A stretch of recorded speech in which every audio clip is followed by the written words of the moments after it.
तर काश्मीरच्या या निकालाचा नेमका अर्थ काय, जनतेने कुठल्या गोष्टी मनात ठेवून अशा प्रकारचा कौल दिलेला आहे, ज्या वातावरणामध्ये काश्मीरच्या निवडणुका झाल्या त्या वातावरणाचा आणि काश्मीरमधल्या सद्य परिस्थितीचा यावर किती परिणाम होता, मोदी फॅक्टर जम्मू काश्मीरमध्ये चालला म्हणायचं की तोकडा पडला म्हणायचं, आणि या निवडणूक निकालाचे पुढे देशातल्या इतर विधानसभा निवडणुकांवर काय परिणाम होतील, आंतरराष्ट्रीय पातळीवर काय परिणाम होतील आणि नव्या सरकारसमोर नेमकी आव्हानं काय असतील यासारख्या अनेक प्रश्नांचा वेध आपण इथून पुढचा 1 तास घेणार आहोत. अर्थ जनमताचा या आजच्या खास रोखठोक कार्यक्रम.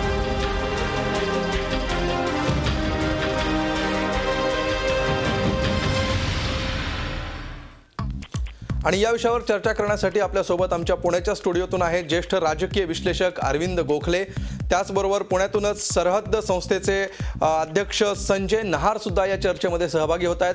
मुंबईतून या चर्चेमध्ये सहभागी होत आहेत काँग्रेस पक्षाचे प्रवक्ते सचिन सावंत, तर अमरावतीहून राजकीय अभ्यासक डॉक्टर शैलेंद्र देवळणकर सुद्धा या चर्चेमध्ये सहभागी झालेले आहेत. आणि काही वेळातच भारतीय जनता पक्षाच्या मुंबई उपाध्यक्ष डॉक्टर मेधा सोमय्या या सुद्धा या चर्चेमध्ये सहभागी होतील. सर्वांचं स्वागत या चर्चेमध्ये. चर्चेला आपण सुरुवात करूया अरविंद गोखले यांच्यापासून. अरविंद गोखले सर, ज्या प्रकारे निकाल दिलेला आहे तिथल्या जनतेने कौल दिलाय जो आज स्पष्ट झाला, या निकालाचा नेमका अर्थ काय, काश्मीरी जनता नेमक्या कुठल्या मूडमध्ये होती असं या निकालावरून होतंय, या निकालाचा अर्थ काय काढायचा, कसं विश्लेषण कराल आजच्या जम्मू काश्मीरच्या निकालाचं? एक तर निश्चितपणाने म्हणावं लागेल की जम्मू भागामध्ये भारतीय जनता पक्षाला ज्या पद्धतीने विजय मिळाला तो त्यांचा कर्तृत्वाचा भाग झाला, परंतु काश्मीर खोऱ्यामध्ये एकही जागा त्यांना मिळू शकलेली नाही. हा भाग विसरता येत नाही. भारतीय जनता पक्षाच्या कार्यक्रम पत्रिकेवरती पहिल्यापासून जम्मू आणि काश्मीरचं त्रिभाजन करण्याचा विचार हे वारंवार ते बोलवून दाखवत होते. अशा पद्धतीनं या निवडणुकीमध्ये त्यांनी जवळपास या जम्मू आणि काश्मीरचं त्रिभाजनच केलंय असं म्हणावं लागेल. कारण असं आहे की जम्मूच्या हिंदू भागातून भारतीय जनता पक्ष मोठ्या संख्येनं निवडून येणं याच्यात काही कर्तृत्व म्हणता येणार नाही, परंतु काश्मीर खोऱ्यामध्ये त्यांना एकही जागा मिळू नये म्हणजे हिना भट काही अवघ्या थोड्या मतांनी पडल्या हे दुर्दैव आहे. त्या निवडून आल्या असत्या आणि त्यांच्यासह एक 4-5 जागी तर भारतीय जनता पक्ष निवडून आला असता तर तो त्यांच्या म्हणजे शिरपेचा तुरा म्हणावा लागला असता, पण तसं घडलेलं नाही आहे. लडाखमध्ये सुद्धा पूर्ण यश नाही. अशा परिस्थितीमध्ये भारतीय जनता पक्ष ज्या पद्धतीनं बाहेरच्या जगामध्ये म्हणजे काश्मीरच्या बाहेरच्या जगामध्ये त्यांची जी वागणूक आहे ती एका अर्थानं काश्मीरमधल्या निवडणुकीला त्यांना सेटबॅक बसायला कारणीभूत ठरली. मगाशी अमित शहांचं भाषण ऐकताना ते असं म्हणाले, ज्यांना विकासाचा मुद्दा नकोय ते इतर मुद्दे उपस्थित करतात आणि त्या इतर मुद्द्यांचाही विचार मतदारांकडून केला गेला असावा असं मी म्हणतो. जर तसं असेल तर त्यांनी आपल्या परिवार प्रमुखाला हे सांगायला पाहिजे की आता बस करा. ते करत नाहीत, हा महत्वाचा प्रश्न आहे. आणि ते करत नाहीत, ते त्यांना काश्मीरमध्ये नडलंय हे त्यांनी लक्षात घेतलं तर या पुढच्या काळामध्ये त्यांच्यामध्ये सुधारणा होण्याची शक्यता आहे. बिलकुल.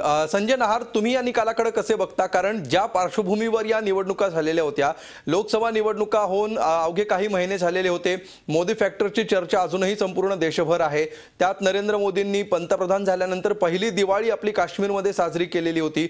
त्याच वेळी एकीकडे पुरानं थैमान घातलेलं होतं त्या भागामध्ये, दुसरीकडे जम्मूच्या सरहद्दीवर सातत्याने होणारी आक्रमण आहेत त्याच्यामुळे अनेक जण विस्थापित झालेले आहेत, त्या सगळ्याची पार्श्वभूमी आहे. या सगळ्या पार्श्वभूमीवर काश्मीरी जम्मू आणि काश्मीरच्या जनतेने दिलेला हा कौल अर्ध मोदींचं नेतृत्व जम्मू काश्मीरमधल्या अर्ध्या भागांनी मान्य केलं असं म्हणायचं, अमान्य केलं असं म्हणायचं, अर्धमान्य केलं असं म्हणायचं, काय कौल दिलाय काश्मीरी जनतेने नेमका? नाही, मला असं वाटतं की या निवडणुका या पुराच्या आणि लोकसभा निवडणुकांच्या पार्श्वभूमीवर झाल्या होत्या. हो. तर पहिल्यांदा जेव्हा लोकसभेमध्ये 37 ठिकाणी विधानसभेमध्ये आघाडी मिळाली होती, लोकसभा निवडणुकीमध्ये जर आपण पाहिलं की 37 विधानसभा मतदारसंघात भाजपला आघाडी मिळाली होती. हो.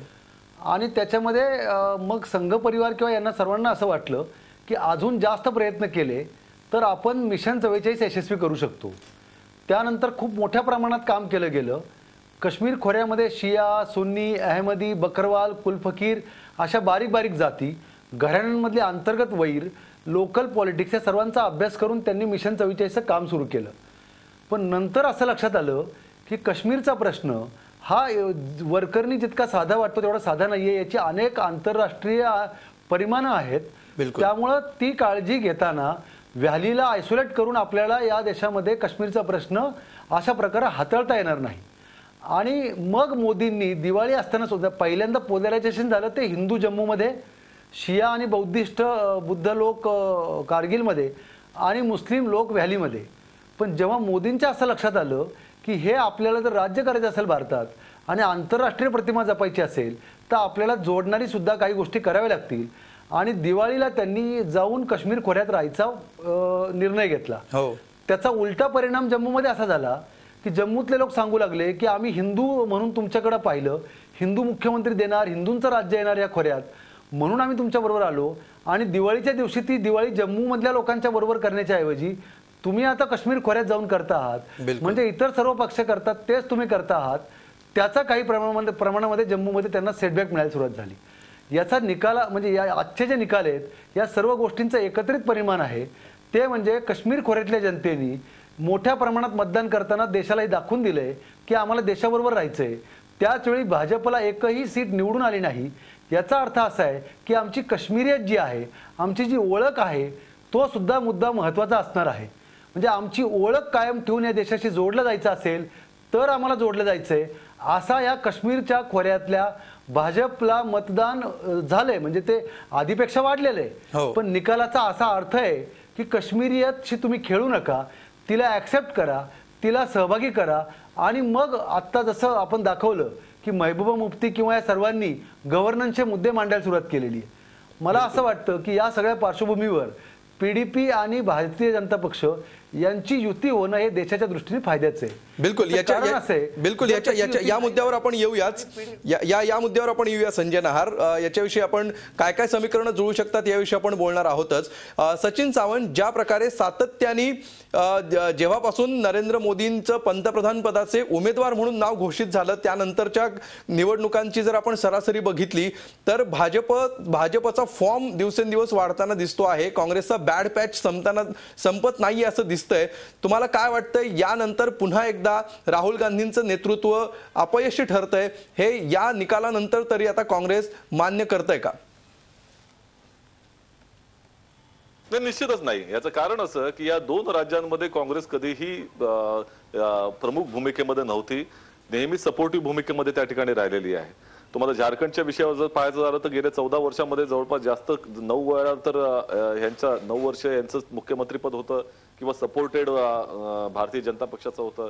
काँग्रेसची त्या ठिकाणी फार मोठी काही भूमिका नव्हती. जम्मू काश्मीरमध्ये देखील तशी सपोर्टिव्ह भूमिकाच त्या ठिकाणी होती. त्यामुळे अशी काही अपेक्षाही नव्हती त्या दृष्टिकोनातून. परंतु हा जर निकालाचं जर तुम्हाला जर काही विश्लेषण करायचं असेल तर त्याचं विश्लेषण हे लोकसभा निकालाच्या वरनं केलं पाहिजे. याचं कारण असं की मगाशी सांगितल्याप्रमाणे जवळपास 33 ते 35 जागांवरती ज्या वेळेला भारतीय जनता पक्षाला असेंब्ली कॉन्स्टिट्युन्सीमध्ये लोकसभा निवडणुकीमध्ये पुढे भारतीय जनता पक्ष होता आणि तसाच त्या ठिकाणी झारखंडमध्ये 58 जागांवरती भारतीय जनता पक्ष पुढे होता. 12 त्या ठिकाणी लोकसभाचे खासदार निवडून त्या ठिकाणी आलेले होते. आजच्या परिस्थितीमध्ये हे जे मताधिक्य आहे, जे ज्या तऱ्हेनं जर दोन्ही परिस्थितीमध्ये काही बदल वेगळा झालेला नाही, त्याही वेळेला मोदीच लढत होते, आताही मोदीच लढत आहेत. कारण खाली भारतीय जनता पक्ष किंवा इतर काही अशा काही संघटनांच्या संदर्भामधलं काही अस्तित्व त्या ठिकाणी नाही. मोदींच्या वरतीच त्यांची निवडणुका लढल्या जातात. त्यामुळे दोन्ही वेळा काही फरक नसताना देखील त्या ठिकाणी आताच मताधिक्य त्यांचं घटलेलं दिसतंय. त्यावेळेचा सचिन सावंत, आपण काँग्रेसविषयी बोलूया. काँग्रेसच्या जम्मू काश्मीरमध्ये 5 जागा कमी झालेल्या आहेत आणि झारखंडमध्ये जवळजवळ 15 जागांचा फटका बसतोय. नाही, म्हणूनच मी तुम्हाला का सांगितलं याचं कारण असं की आज ज्या वेळेला जी अँटी इन्कम्बन्सी वेव्ह गेल्या लोकसभा निवडणुकीमध्ये त्या ठिकाणी आम्हाला मिळालेली आहे, त्यामुळे तो निकाल त्या ठिकाणचा पुढाकार घेऊनच त्या ठिकाणी पाहायला पाहिजे. आम्ही जवळपास 10 वर्ष सत्तेवर होतो आणि त्या सत्तेनं त्या ठिकाणी निघालेलो आहोत. झारखंड आणि काश्मीरमध्ये आम्ही त्या ठिकाणी कुठल्याही तऱ्हेच्या ह्याच्या रोलमध्ये नव्हतो, ही सत्य परिस्थिती आहे. बिलकुल. जर बघायचं झालं तर लोकसभा निवडणुकीमध्ये जे आम्हाला मताधिक्य किती मतदारसंघामध्ये आहे त्याच्या परिमाणामध्ये आजचं जर मताधिक्य तुम्ही जर पाहिलं तर मला असं वाटतं की ते वाढलेलं त्या ठिकाणी दिसेल. परंतु म्हणूनच या दृष्टिकोनातून पाहिलं पाहिजे की आज लोकसभा निवडणुकीमध्ये जे लोकांनी मतदान केलं त्याच काश्मीरच्या जनतेने केलं, त्याच त्या ठिकाणी झारखंडच्या जनतेने केलंय. ते मतदान, ते ज्या ठिकाणचा मोदींच्या वरचा विश्वास आता कमी होताना दिसत नाही का, हे तुम्हाला दिसेल. आणि ज्या वेळेला त्याचं विश्लेषण कराल त्यावेळेला तिथलं जे राजकारण करण्याचा जो प्रयत्न त्या ठिकाणी झाला म्हणजे काश्मीर मधला, बिलकुल ठीक आहे. सचिन सावंत तुम्ही असं म्हणताय मोदींचं यश आणि मोदींचा इम्पॅक्ट कमी होताना दिसतो आहे. एका ब्रेकवर जायची वेळ झाली आहे, मात्र ब्रेकवर जाता जाता जस्ट तुमचा व्ह्यू याबाबत काय आहे की झारखंडमध्ये भाजपला ज्या जागा मिळालेल्या आहेत, साधारण 43 जागा मिळालेल्या आहेत आणि जम्मू काश्मीरमध्ये 15 जागा भाजपला मिळालेल्या आहेत. यातलं भाजपचं मोठं यश कुठलं आहे असं तुम्हाला वाटतंय? नाही, या संदर्भामध्ये याची पार्श्वभूमी तुम्ही लक्षात घ्या. या देश पातळीवरती गेल्या 7 महिन्यामध्ये जे युटर्न 25 युटर्न तुम्हाला काँग्रेसनेच त्या ठिकाणी पुस्तिका प्रकाशित केली होती. कुठलाही गव्हर्नन्स, गुड गव्हर्नन्स, आज अमित शहा त्या ठिकाणी म्हणतात गव्हर्नन्सला त्या ठिकाणी दिला. गव्हर्नन्सचा एकही मुद्दा आज देश पातळीवरती दिसलेला नाही, कुठलं काम केलेलं दिसत नाहीये. मोदींनी ज्या तऱ्हेनं ठीक आहे, नाही याच्याविषयी बोलूया. मी सहज ब्रेकवर जाता हा प्रश्न विचारलाय. तुम्हाला कुठलं यातली भाजपची मोठी अचिव्हमेंट कुठली वाटते, जम्मू काश्मीर की झारखंड? नाही, जे तेच म्हणालो, जे विकासाचं राजकारण करण्याचा प्रयत्न त्यांनी दाखवला किंवा देशाला स्वप्न दाखवलं, आज विनाशाचं राजकारण त्या ठिकाणी होतंय. पोलरायझेशनचा इफेक्ट हा जम्मू काश्मीरमध्ये दिसतोय आणि झारखंडमध्ये त्या ठिकाणी त्यांनी करण्याचा प्रयत्न केलेला आहे हे दिसतंय. ठीक आहे, लोकशाहीमध्ये लोकच निवडून देत असतात. भाजपच्या प्रवक्ते काही वेळातच आपल्यापर्यंत पोहोचणार आहेत. 43 स्पष्ट बहुमत मिळून सुद्धा तुमचा असा दावा आहे की जे काही तुम्ही दावा केला त्याच्याविषयी भाजपच्या प्रवक्त्यांना आपण विचारूया. एका ब्रेकची वेळ झाली आहे, ब्रेक नंतर ही चर्चा आपण सुरू ठेवूया.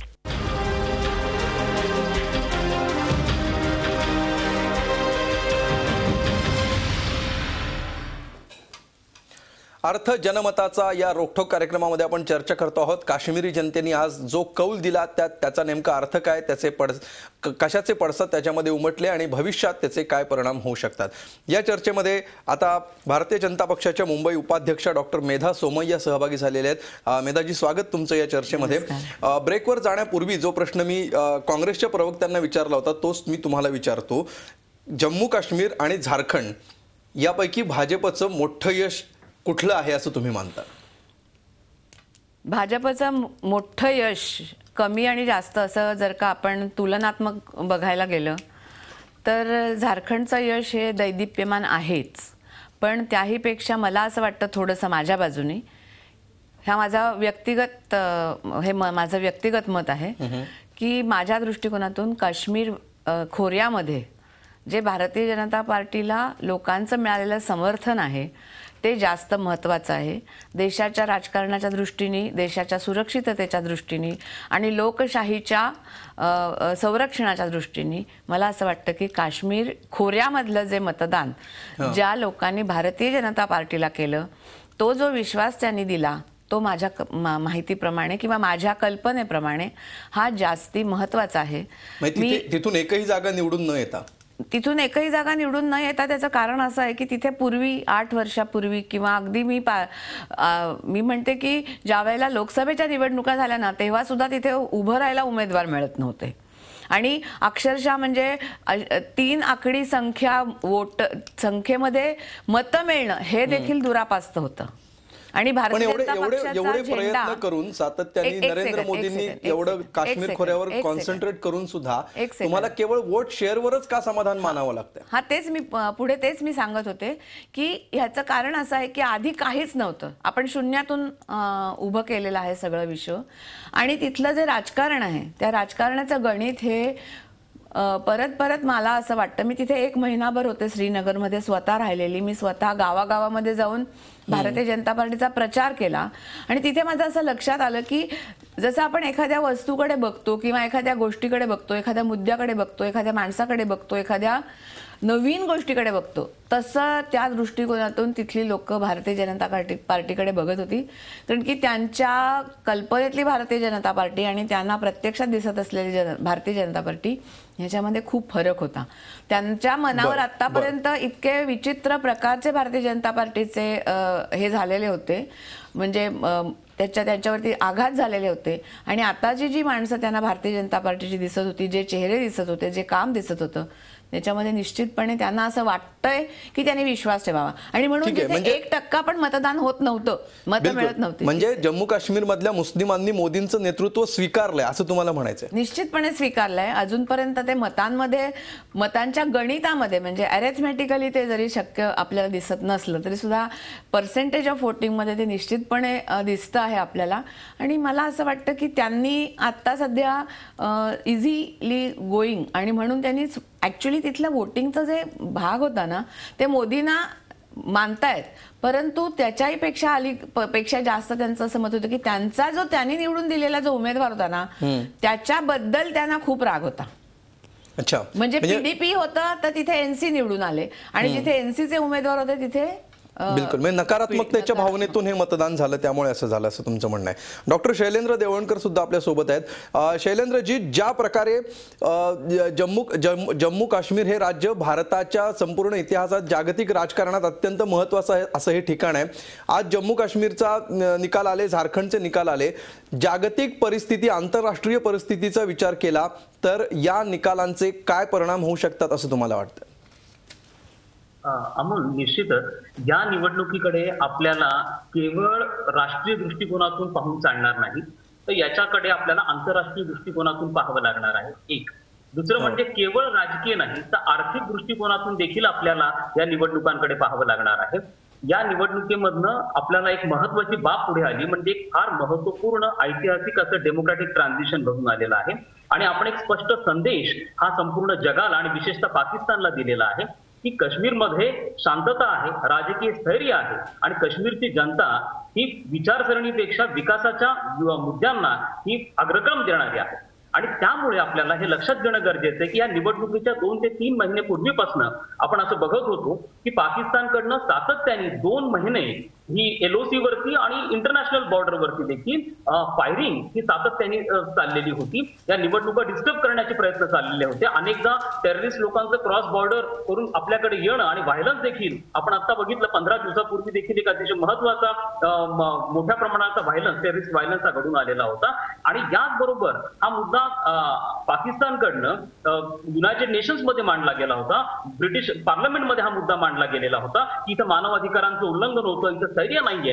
आपण ह्या सगळ्यांना अतिशय स्पष्टपणे उत्तर दिलेलं आहे आणि आपण हे दाखवून दिलेलं आहे की राजकीय दृष्ट्या संवेदनशील असलेला जरी हा सगळा भाग असला तरी या भागातल्या लोकांनी पहिल्यांदा जवळपास 65+% वोटिंग केलेलं आहे. विकासाच्या मुद्द्यावरती त्यांनी हे वोटिंग केलेलं आहे आणि याचा आर्थिक दृष्टिकोनातून अतिशय महत्वाचा परिणाम होणार आहे. लक्षात ठेवलं पाहिजे की काश्मीरच्या प्रश्नावरनं हा अतिशय सेन्सिटिव्ह असल्यामुळे जगभरात भारताची चर्चा काश्मीरच्या प्रश्नावरनं सातत्याने होत असती. आज ज्या फॉरेन डायरेक्ट इन्व्हेस्टमेंटच्या आपण गोष्टी करत आहोत, या फॉरेन डायरेक्ट इन्व्हेस्टमेंट भारतात येण्यासाठी देखील इन्व्हेस्टर्स अनेकदा गुंतवणूक करताना मागे पुढे बघत असतात या राजकीय अस्थिरतेमुळे. परंतु आता आपण त्यांना स्पष्ट संदेश दिलेला आहे, त्यामुळे आपला एफडीआय वाढण्यासाठी परकीय गुंतवणूकदार जे आहेत ते भारतामध्ये आता जास्त विश्वास दाखवतील या दृष्टीने देखील आपल्याला बघावं लागणार आहे. आणि आपण एकंदरीतच जगाला स्पष्ट संदेश दिलेला आहे की जम्मू आणि काश्मीरच्या जनतेला आता विकासामध्ये जास्त स्वारस्य आहे. आणि त्याच बाबतीत आपण बघितलं पाहिजे की युवकांनी पुढाकार घेऊन हा त्याच्यामध्ये जास्त पुढाकार घेऊन मतदान केलेलं आहे. कारण त्यांना स्किल डेव्हलपमेंट पाहिजे, त्यांना डिग्निटी पाहिजे आहे, त्यांना विकास पाहिजे आहे आणि या मुद्द्यांना या निवडणुकीत प्राथमिकता दिली पाहिजे. एक मुद्दा फक्त मी तुम्हाला सांगतो की या निवडणुकीमध्ये पहिल्यांदा आपल्याला असं दिसून येतं की या निवडणुकीमध्ये पाकिस्तानचा किंवा हुरियत कॉन्फरन्सचा असा कोणताही मुद्दा समोर आलेला नाही. पीडीपी कडनं गुड गव्हर्नन्सचा मुद्दा मांडला गेला, बीजेपी कडनं देखील या वेळेला डेव्हलपमेंटचे मुद्दे मांडले गेले.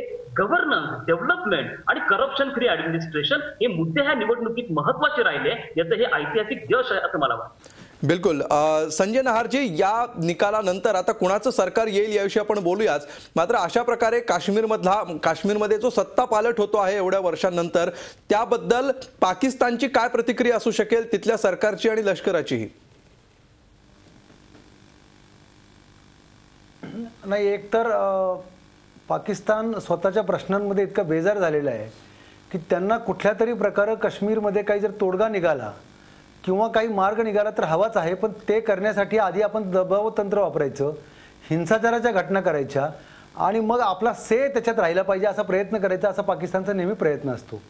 या निवडणुकीमध्ये तो से जर पीडीपी आणि बाकीच्या लोकांचं सरकार आलं म्हणजे काँग्रेस आणि बाकी छोट्या छोट्या पक्षांचं, हो. तर त्या याच्या अस्थिर परिस्थितीमध्ये भविष्यामध्ये मोठ्या संकटांची हे राहू शकते. अशा काळामध्ये जर PDP आणि BJPचं सरकार आलं तर पाकिस्तानचा सेफ पूर्वी जेवढा होता तेवढ्या शक्तीने राहणार नाही. कारण काश्मीर व्हॅलीमध्ये मुस्लिम बहुल आणि जम्मूमध्ये हिंदू बहुल असा जो भाग आहे, त्या सर्व पार्श्वभूमीवर दोघांचं एकत्र येणं हे पाकिस्तानला आणि जगाला एक मोठा चांगला संदेश देणारं ठरू शकतं. बिलकुल, ही चर्चा आपण सुरू ठेवूया. नवी समीकरणं काय काय जुळू शकतात याविषयी सुद्धा आपण बोलणार आहोत. एक ब्रेक घेऊया आणि ब्रेक नंतर ही चर्चा आपण सुरू ठेवूया.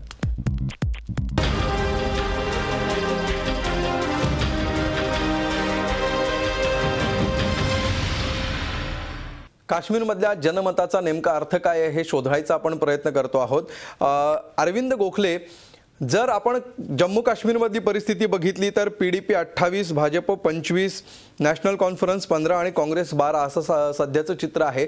या परिस्थितीत कुठली समीकरणं सध्या जुळू शकतात असं आपल्याला वाटतं, आणि त्या जर ती समीकरणं जुळतील असं आपण गृहीत धरलं तर त्याच्यामध्ये काय नेमक्या अडचणी येऊ शकतात आणि काय त्याचे स्ट्रॉंग पॉइंट्स असू शकतात? याच्यामध्ये पीपल्स डेमोक्रेटिक पार्टी आणि भारतीय जनता पक्ष हो. या दोघांचं कॉम्बिनेशन, या दोघांचं जर संयुक्त मंत्रिमंडळ प्रस्थापित करायचं झालं तर असं चित्र दिसतं की त्यांचेच 53 सदस्य होतात. हो. त्या 53 मध्ये पीपल्स कॉन्फरन्सचे म्हणजे सज्जाद लोनसह आणखीन एक असे 2 जण मिळाले तर 55 सदस्य होतात. हो. 87 सभागृहामध्ये, 87 जणांच्या सभागृहामध्ये 55 हे बहुमत अतिशय उत्तम आहे. त्या दृष्टीनं बघितलं तर PDPनं असं सांगितलेलं होतं की जो आर्म फोर्सेस स्पेशल ॲक्ट आहे तो मागे घेतला गेला पाहिजे आणि 370व्या कलमाबद्दल कोणतीही चर्चा होता कामा नये. जर तसं झालं तर PDP आणि भारतीय जनता पक्ष यांचं 6 वर्षांचं भक्कम बहुमत हे काश्मीरला बरोबर घेऊन जाईल. पण दुसरा पर्याय जो आहे तो असा आहे की भारतीय जनता पक्ष आणि नॅशनल कॉन्फरन्स आणि अपक्ष जे 7 आहेत त्यापैकी सज्जाद लोन आणि 2 जण आणि इतर 3 जण असं जर धरलं तर ते 5 जण म्हणजे एकूण ही संख्या होते 45च्या घरामध्ये. हो. जर तसं झालं तर ते काठावरचं का असेना पण बहुमत आहे. त्यांच्या बाबतीमध्ये बाकीचे कोणतेही प्रश्न येणार नाहीत. परंतु पीपल्स डेमोक्रेटिक पार्टी बरोबर जात असताना अनेक महत्त्वाचे आणि वादाचे मुद्दे उपस्थित होऊ शकतात. पण देशाच्या भवितव्याच्या दृष्टिकोनातून जर विचार केला तर दोन्ही कॉम्बिनेशन्स ही काही वाईट नाही आहेत. पण मला स्वतःला असं वाटतं की जर स्थिर सरकार द्यायचं असेल आणि कोणतेही वादाचे मुद्दे उपस्थित करायचे नसतील तर पीपल्स डेमोक्रेटिक पार्टी आणि भारतीय जनता पक्ष यांचं सरकार तिथं सत्तेवरती आणि यामध्ये 3 वर्ष तुमची 3 वर्ष आमचं मुख्यमंत्रीपद अशा तऱ्हेचे कोणतेही युक्तिवाद तिथे खेळले जाता कामा नये. याचं कारण असं आहे की मग 3 वर्ष व्हायच्या आधीच दुसऱ्या वर्षापासूनच मतभेदाचे मुद्दे सुरू होतात आणि मग त्यातून जे उत्तर प्रदेशात चित्र आपल्याला पाहायला मिळालं तसंच चित्र आपल्याला इथे पाहायला मिळेल. तर त्या सगळ्या गोष्टींना काही अर्थ नाही आहे. त्यांनी पीपल्स डेमोक्रेटिक पार्टीच्या म्हणजे मुफ्ती मोहम्मद सईदना मुख्यमंत्रीपद, बहुधा तेच मुख्यमंत्री होतील असं दिसतंय, हो. तर त्यांना मुख्यमंत्रीपद आणि त्यांच्या मंत्रिमंडळात पूर्ण सहभाग घेऊन भारतीय जनता पक्षानं सत्ता राबवावी. त्याला तसं झालं तर पुढल्या खेपेला त्यांना काही अंशी का होईना काश्मीरच्या खोऱ्यामध्ये जागा मिळवण्यासाठी प्रयत्न करता येतील. काश्मीरच्या खोऱ्यात तुम्हाला एकही जागा मिळत नाही हे त्या अर्थानं चांगलं चिन्ह आहे असं मी मानत नाही. बिलकुल. सचिन सावंत, तुम्हाला काय वाटतं, स्थिर सरकारसाठीचा प्रयत्न हा एक मुद्दा आहे एकीकडे, जर PDP आणि भाजप एकत्र आले तर, मात्र त्यांच्यामध्ये काही वादाचे मुद्दे आहेत ते टाळायचे असतील तर दुसरं कॉम्बिनेशन सुद्धा त्यांनी सांगितलं. काँग्रेस याकडे कसं बघतं? जम्मू काश्मीरला सध्या कशाची गरज आहे असं तुम्हाला वाटतं? कुठलं कॉम्बिनेशन जम्मू काश्मीरसाठी अधिक योग्य ठरेल?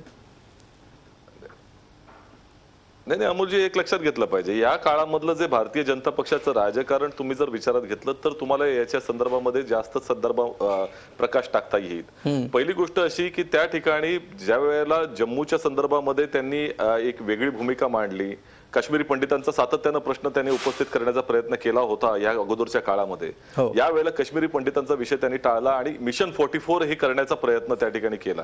मग त्याच्या अंतर्गत त्यांना ज्या वेळेला कळलं की हे जे काही करायचं असेल तर त्या ठिकाणी 370 कलम बाजूला ठेवावं, जे लोकसभेमध्ये आश्वासन दिलं होतं ते त्यांनी विधानसभेमध्ये त्या ठिकाणी दिलं नाही.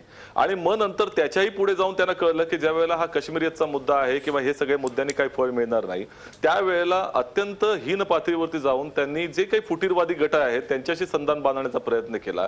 आणि ते काही 4-5 ज्या जागा आहेत किंवा महत्वाच्या काही जागा आहेत ज्याच्यामध्ये भारतीय काश्मीर व्हॅलीमधनं भाजपचे सीट निवडून येऊ शकतात, अशा ठिकाणी मतदान होऊ नये यासाठी त्यांनी बंदी करावी आणि यांचे काश्मीरी पंडितांचं वोटिंग करून त्या ठिकाणी निवडून जिंकून घ्यावी, हितपर्यंत त्या ठिकाणी मजल गेली होती. आणि ह्याचबरोबर जे काही आपण अशक्यप्राय अशा काही गोष्टी आहेत की आपसा त्या ठिकाणी हटवू अशा तऱ्हेची आश्वासनं देखील त्या ठिकाणी दिली.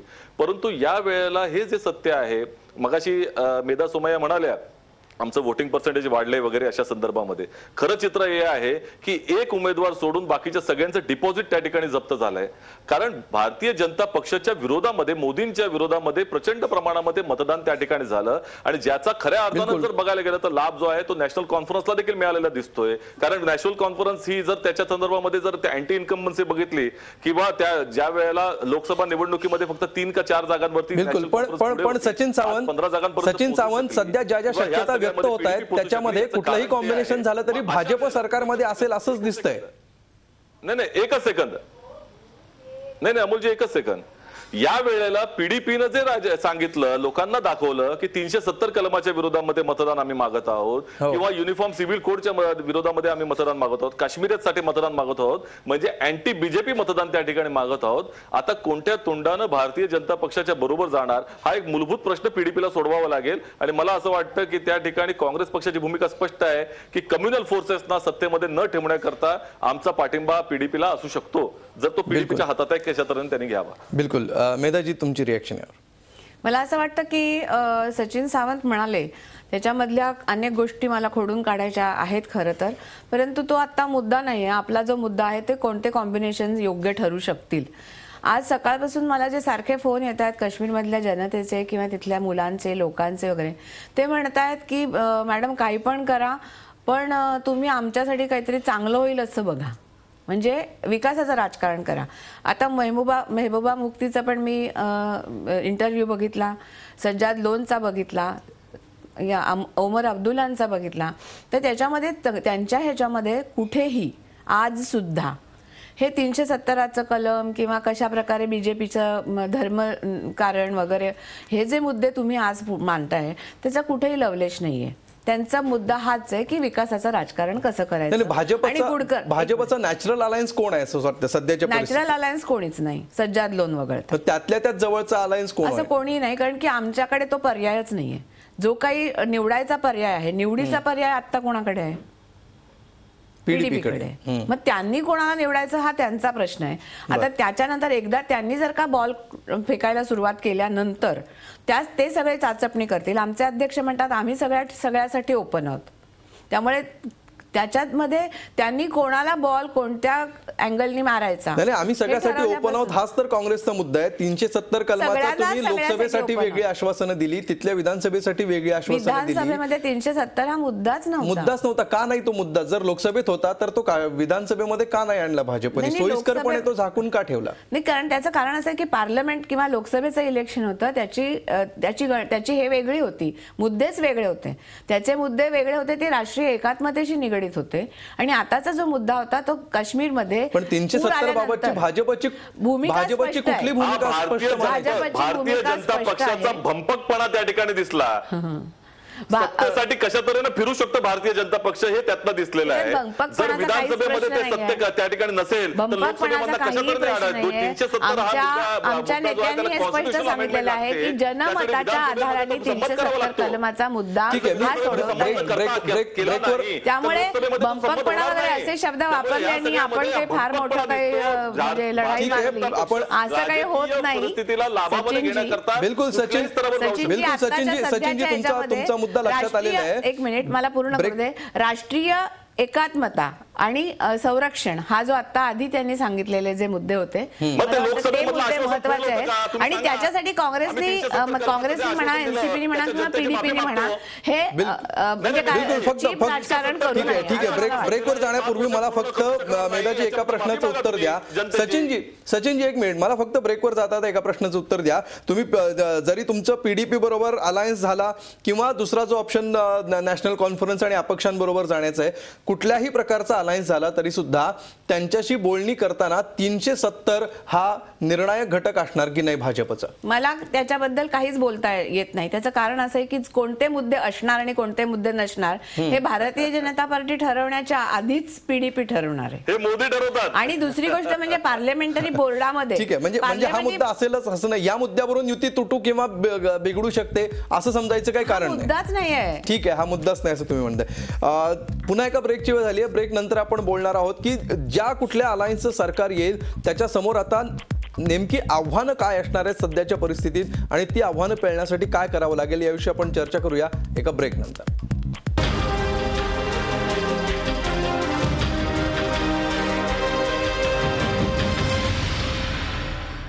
जम्मू काश्मीरमध्ये काय झालं आणि आता पुढे काय होणार याविषयी आपण चर्चा करतो आहोत. संजय नहार, जम्मू काश्मीरच्या सद्य परिस्थितीचा विचार केला तर विकासाचा प्रचंड अनुशेष आहे. धास्तावलेले लोक आहेत. गेली सर्व इतर राज्यांच्या तुलनेमध्ये कित्येक वर्ष मागे असलेला असा प्रदेश म्हणून काश्मीर, जम्मू आणि काश्मीरला ओळखलं जातं. अशा परिस्थितीत जे कुठलं सरकार सत्तेवर येईल त्यांच्या समोर आता काय आव्हान असणार आहेत असं तुम्हाला वाटतं? एक तर आपण विकासाचा जेव्हा बोलतोय हा तर अनुशेष नक्की आहे की रस्ते, लाईट, पाणी, शिक्षण, बेरोजगारी प्रश्न आहेत. हो, पण जम्मू काश्मीर हे राज्य हे भारतातल्या इतर राज्यांसारखं नाहीये. इथला सर्वात मोठा प्रश्न असणार आहे दहशतवाद आणि लॉ अँड ऑर्डरचा. आपण जर पाहिलं काही दिवसांपूर्वी तर नवगाम बायपासला एक लहान मुलगा मारला गेला, तर अशी एक सुद्धा घटना पूर्ण राज्यामधली स्टॅबिलिटी आणि शांततेला बिघडवायला कारणीभूत ठरू शकते. आणि त्या राज्याने 20-30 वर्षात जे भोगलेले असं एकही घर काश्मीर खोऱ्यात नसेल किंवा जम्मूमधल्या बॉर्डर एरियात नसेल की ज्याला हिंसाचाराची कुठल्या तरी फॉर्ममध्ये झळ पोचलेली नाहीये.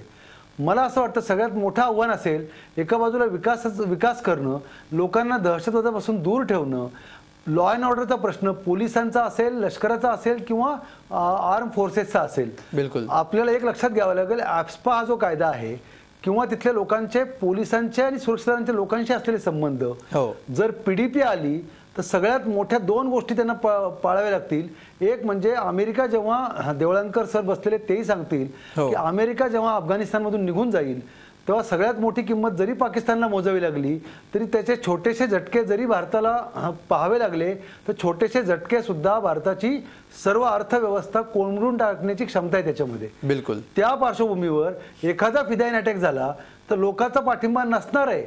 म्हणजे काश्मीरी जनतेने मतदान करून हे दाखवलं की आमचा टोळीवाल्यांचा 48 साली पण पाठिंबा नव्हता, आजही पाठिंबा नाही. पण ते अतिरेकी आणि लोक यांना मिक्स करण्याचे जर काही प्रयत्न झाले तर मला असं वाटतं तो धोका भविष्यामध्ये सगळ्यात मोठा असणार आहे. म्हणजे विकास जर करायचा असेल तर लॉ अँड ऑर्डरचा प्रश्न, दहशतवादाचा प्रश्न हे कसे हाताळले जातील याच्यावर इव्हन पाकिस्तानशी चर्चा करणं हा सुद्धा मुद्दा काश्मीरच्या दृष्टीनं बिलकुल हे 3 मुद्दे अत्यंत महत्त्वाचे. आपल्याकडे वेळ कमी आहे त्यामुळे मी तुम्हाला थांबवतो. शेवटी डॉक्टर शैलेंद्र देवळणकर, अगदी थोडक्यात केवळ पॉइंटर सांगितले तरी चालतील. तुम्हाला काय वाटतं काय काय इश्यूज आहेत नवीन सरकार समोरची, काय काय आव्हानं असू शकतील या व्यतिरिक्त? सर्वात प्रथम तर मी अशी अपेक्षा व्यक्त करतो की लवकरात लवकर तिथं स्थिर शासन हे प्रस्थापित होणं फार गरजेचं आहे. आणि तिथं स्थिर शासन प्रस्थापित झाल्यानंतर पहिली प्रायोरिटी ही तिथल्या युवकांच्या रोजगाराची आहे. ज्या युवकांनी हे मतदान केले त्या पहिली प्रायोरिटी युवकांच्या रोजगाराची आहे. आणि आता जसं संजय नहार म्हणले दहशतवादाचा प्रश्न हा अतिशय महत्वाचा आहे, कारण काश्मीरमध्ये आता स्थिर शासन हे प्रस्थापित होणार आहे. त्यामुळे पाकिस्तानकडनं क्रॉस बॉर्डर टेररिझमचे प्रकार हे वाढण्याची शक्यता आहे. त्याला गृहीत धरून दहशतवादाचा सामना ही आपली महत्वाची प्रायोरिटी राहणार आहे. काही दिवसांपूर्वी एका आंदोलनादरम्यान जम्मू आणि काश्मीरमध्ये इसिसचा झेंडा फडकवला गेला होता. ही एक अतिशय धोक्याची सूचना आहे. हे देखील आपण लक्षात घेणं अतिशय महत्वाचं आहे. तिसरा जो मुद्दा आहे हा प्रॉपरली जो फार महत्वाचा मुद्दा आहे तो म्हणजे जम्मू आणि काश्मीर व्हॅली या दोघांनाही ॲडेक्वेट रिप्रेझेंटेशन हे सत्तेमध्ये मिळणं फार गरजेचं आहे. त्या दृष्टीने त्यांना एखादा मेकॅनिझम हा वर्क करावा लागणार आहे. कारण बऱ्याचदा काश्मीर व्हॅलीचं जम्मूवरती वर्चस्व हा प्रकार अनेकदा होत आलेला आहे. त्यामुळे ऍडिक्वेट बॅलन्स साधला जाणं ही एक प्रायोरिटी आहे.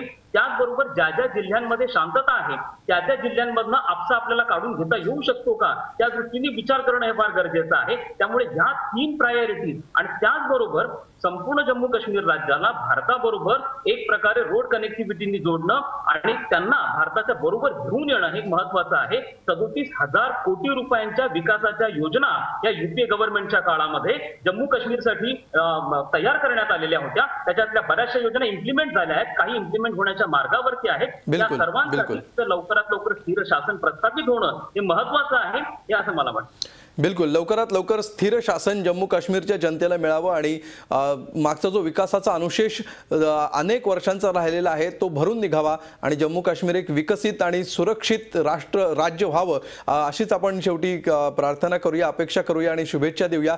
या चर्चेमध्ये सहभागी झाल्याबद्दल 5ही मान्यवरांचे धन्यवाद. रोखठोकमध्ये आज आम्ही इथेच थांबतोय. ताज्या बातम्यांसाठी पाहत रहा झी24 तास. रहा एक पाऊल पुढे.